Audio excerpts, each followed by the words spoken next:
ሰበር ዜና የኢትዮጵያ ድንበር ጠባሳ የሱዳን ድሮኖች የአገሩ ሰማይ ሰንጥቀው በመግባት በንጹሃን ላይ የሞት እሳት አዘነቡ ተብሏል። ይህ አሰቃቂ ጥቃት የዓለም አቀፍ የስደተኞች ድርጅት አይኦኤም ባለሙያዎች ጨምሮ የገደለ ሲሆን መንግስት በጉዳዩ ላይ የሰጠው ዝምታ ብዙዎችን እያነጋገረ ቀጥሏል። በሌላ በኩል በመቶዎች የሚቆጠር ኢትዮጵያ በሳውዲ አረቢያ የሞት ፍርድ ተፈርዶባቸዋል። ዶክተር ደብረጽዮን በቀጥታ ለሳውዲ ልዑክ የላኩት አነጋጋሪ ደብዳቤ ምን ይላል እንመለከተዋለን። የ19 ዓመቱ ባጃጅ ሹፌር ሱዳይ ኬላ ጥሳል በሚል ተራ ሰበብ ግንባሩ ላይ በጥይት ተመቶ መገደሉን ተከትሎ ተቃውሞ ተነስቷል።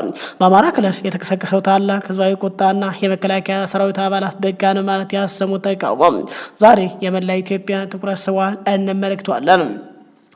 ይህ በእንዲህ እንዳለ በትግራይ ክልል ዶክተር ደብረጽዮን ፌዴራል መንግስት ሹመኞች በማባረር ዲፋክቶ ስቴት መሆናቸውን ያወጀበት ሚስጥር ታውቋል። በሌላ በኩል ደግሞ በትግራይ ክልል አዲስ የፖለቲካ መነቃቃት ተፈጥሯል። ደብረጽዮን ከአገር መሪ ጋር የሚመጣጠን ዓለም አቀፍ ደብዳቤ መላካቸው አነጋጋሪ ሆኗል። ምንና ሌሎች መረጃዎችን ይዘናል። እስከ ፕሮግራሙ ፍጻሜ አብራችሁ ቆዩ ሰምታላችሁ። ክቡራን አድማጭ ተመልካቾች እንደተለመደው ይህን መረጃ ላይክ፣ ሼር ማድረጋችሁ እንዳትዘነጉ። በድጋሚ አብረን እንቆይ። በአማራ ክልል የቀጠለው ግጭት ሌላ ዘግናኝ መስዋዕትነት ማስከፈሉ ተሰማ። የ19 ዓመት ወጣት ሱዳይስ በግፍ የተገደለበት አሰቃቂ ሁኔታና በአካባቢ የተቀሰቀሰው ከባድ ተቃውሞ ተጠናክሮ ቀጥሏል ተብሏል። ኬላ ጥሳል በሚል ተራ ምክንያት በግንባሩ ላይ ጥይት ያረፈበት ያ ለጋ ወጣት መጨረሻው እጅግ በሚያሳዝን ሁኔታ ህይወቱ አልፏል ተብሏል። በአማራ ክልል ያለው የጸጥታ ሁኔታ ተባብሶ በቀጠለበት በዚህ ወቅት የክልሉ መንግስት ባለፉት 9 ወራት ብቻ በመቶ ሺህ የሚቆጠር የሚሊሻ አባላት ወደ ግጭቱ ማስገባቱ ተነግሯል። ይሁን እንጂ ይህ ሰፊ ስምሪት በበርካታ ቦታዎች በንጹሃን ዜጎች ላይ ለሚደርሰው የህይወት መጥፋት ምክንያት እየሆነ መምጣቱ ከፍተኛ ስጋት ፈጥሯል ተብሏል። በቅርቡ በክልሉ በጸጥታ ኃይሎች የተፈጸመው አንድ አሰቃቂ ግድያ ማህበረሰቡን ለከፍተኛ ቁጣ ዳርጓል ተብሏል። ሱዳይስ የተባለው የ19 ዓመት ወጣት ቤተሰቡን ለማስተዳደር በባጃጅ ሹፌርነት የሚሰራ ጎበዝ ወጣት ነበር ተብሏል። ወጣቱ ከሀሩ ወደ ከሚሴ ደንበኞችን አርሶ ሲመለስ በአካባቢ በነበረ ኬላ ላይ ኬላ ጥሳል ቤንዚን ጭላ ልታመልጥ ነው በሚል ተራ ምክንያት በመንግስት ሚሊሻዎች በጥይት ተደብድቦ በግፍ ህይወቱ ተነጥቋል ተብሏል። ይህን ዘግናኝ ግድያ ተከትሎ ማህበረሰብ ዘንድ ከፍተኛ ቁጣ ይቀሰቅስ ሲሆን በርካቶች ዜጎች አደባባይ በመውጣት ፍትህ እየጠየቁ ይገኛሉ። መንግስት ስራ ፈጠርኩላቸው ያላቸው ሚሊሻዎች ወጣቱ በጥይት እየፈጁት ነው የሚሉ ድምጾች በስፋት እየተሰሙ ነው።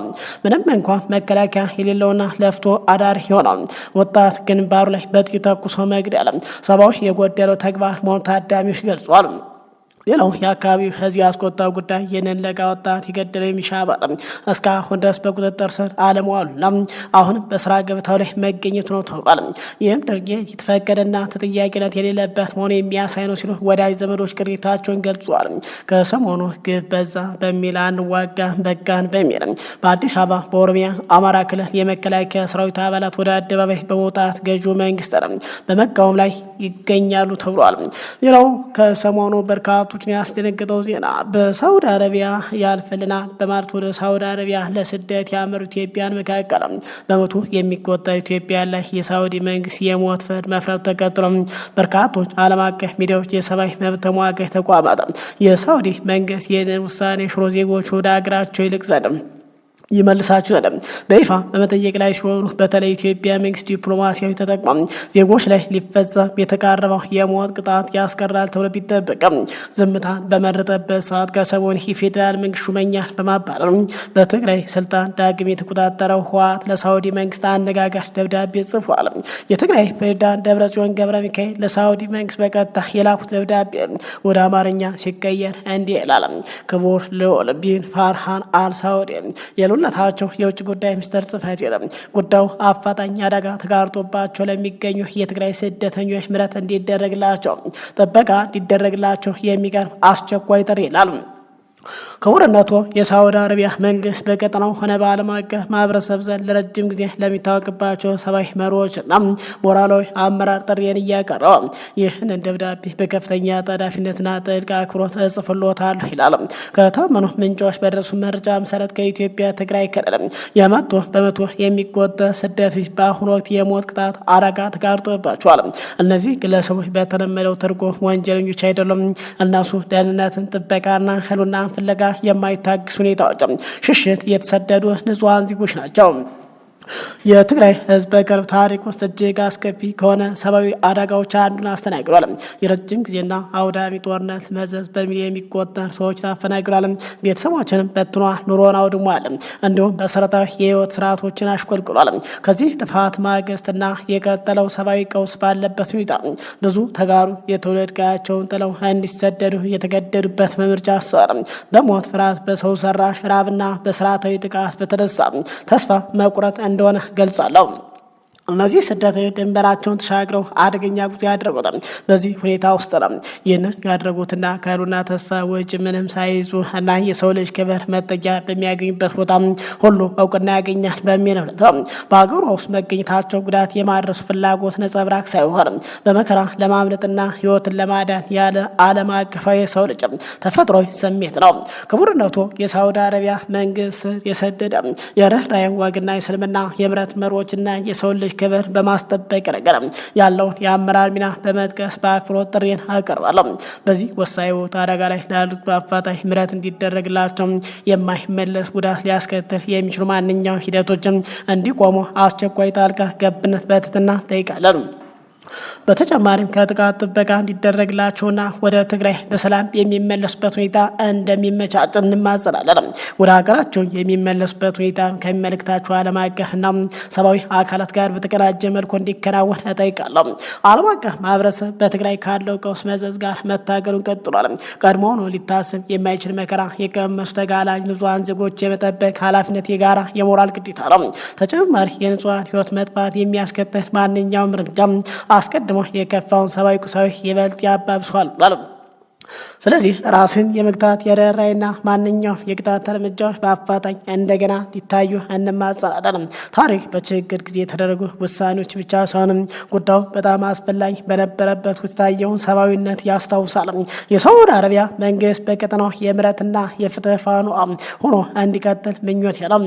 ህይወትን ለመታደግና የማይመልስ አደጋ ለመከላከል በጥበብና በሰብአዊ ህሌኗ በአፋጣኝ እርምጃ እንደሚወሰድ እንተማመናለን በማለት የክልሉ መሪ ለመጀመሪያ ጊዜ ለውጭ ሀገር መንግስት ደብዳቤ መጻፍ የትግራይ መሪ ደብረጽዮን ሪከርድ ሰብረዋል። የባለበት የአብይ ሹመኛ ጀነራል ታደሰን በቁም እስር ውስጥ በማስገባት ዳግም ስልጣን የተቆጣጠሩት ደብረጽዮን ገብረ ሚካኤል ትናንት ከመሸ መግለጫ ሰጥቷል።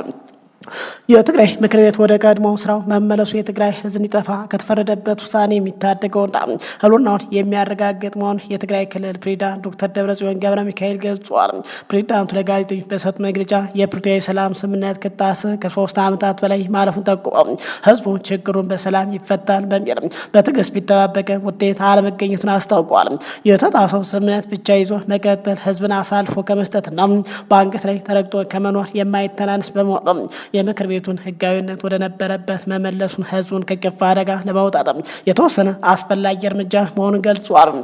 ይህ ለጦርነት መነሻ ሊሆን እንደማይችል የተናገሩት ዶክተር ደብረጽዮን ዋና ዓላማው የተረጋጋ የተሟላ አስተዳደራዊ መዋቅር መፍጠር፣ የህዝብን ደህንነት ማስጠበቅ እንደሆነ ሊታወቅ ይገባል ብሏል። አሁን ያለው ቀውስ ለመሻገር ሁሉን አቀፍ መንግስት ለመመስረት የሚያስችል ስራዎች በጥንቃቄ መጀመራቸውና ሁሉንም የህዝብን አቅሙ የማስተባበር ተግባር እየተከናወነ እንደሚገኝ ፕሬዝዳንቱ በዝርዝር ገልጸዋል። ሱዳን በመጨረሻ በኢትዮጵያ ላይ ድሮን ማዝነቧ ተሰምቷል። ከቀናት በፊት ከባህር ዳር በተነሱ ድሮኖች ኤርፖርቱ ተደበደበ ብላ ክስ ያሰማችው ሱዳን አሁን በኢትዮጵያ ምድር ላይ ያጸፋ መውሰድ ንጹሃን በድሮን መምታቷ ተሰምቷል። ከሱዳን ድንበር አቅራቢያ በሚገኝ ቤኒሻንጉል ጉሙዝ ክልል አሱሳ ዞን ኮርሙክ ወረዳ ኮርሙክ ከተማ ውስጥ በተፈጸመ የድሮን ጥቃት አንድ የዓለም አቀፍ የስደተኛ ድርጅት አዮም የስራ ባልደረባን ጨምሮ ቢያንስ 8 ሰላማዊ ሰዎች መገደላቸውና ሌሎች በርካታ ሰዎች መቁሰላቸው ነዋሪዎችና አካባቢ ጤና ባለስልጣን ገልጿል። ከአሶሳ ከተማ 94 ኪሎ ሜትር ርቀት ላይ በምትገኘው የኮርሙክ ከተማ ላይ አስደንጋጭ የድሮን ጥቃት ተፈጽሟል ተብሏል። ጥቃቱ የሰው እንቅስቃሴ በሚበዛበት የንግድ ቦታዎችና የቡና መሸጫዎች ባሉበት አካባቢ ላይ ማረፉን የዓይን እማኞች ገልጸዋል። በዚህ ጥቃት ቢያንስ 8 ንጹሃን ዜጎች ህይወታቸው ያለፈ ሲሆን ሌሎች በርካታ ሰዎች ደግሞ ከባድ የአካል ጉዳት ደርሶባቸዋል ተብሏል። ህይወታቸው ከጠፉ ሰዎች መካከል አንዱ በዓለም አቀፍ የስደተኞች ድርጅት IOM ውስጥ የአእምሮ ጤና ባለሙያ የነበረ ግለሰብ ሲሆን ሌላኛው የድርጅቱ ባልደረባ ደግሞ እግሩን በማጣት በከባድ ሁኔታ ላይ ይገኛል ተብሏል። የዓይን እማኞች ድሮኑ የመጣው ከሱዳን ብሉናይል ግዛት አቅጣጫ መሆኑን ጠቅሰው የሱዳን ጦር ከፈጥኖ ደራሽ ኃይሉ RSF ጋር እያካሄደ ባለው ጦርነት ምክንያት ተዋጊዎች ወደ ድንበር ገብተዋል በሚል የተሳሳተ ግምት ጥቃቱ እንደተፈጸመ ገልጿል።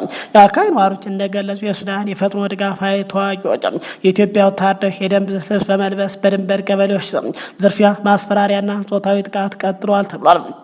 በተለይ አብይ ይከፍላቸዋል ይሉናል፣ ሳይከፍሉ ይበላሉ ይጠጣሉ ሲሉ ነዋሪዎች መከራቸውን ገልጸዋል።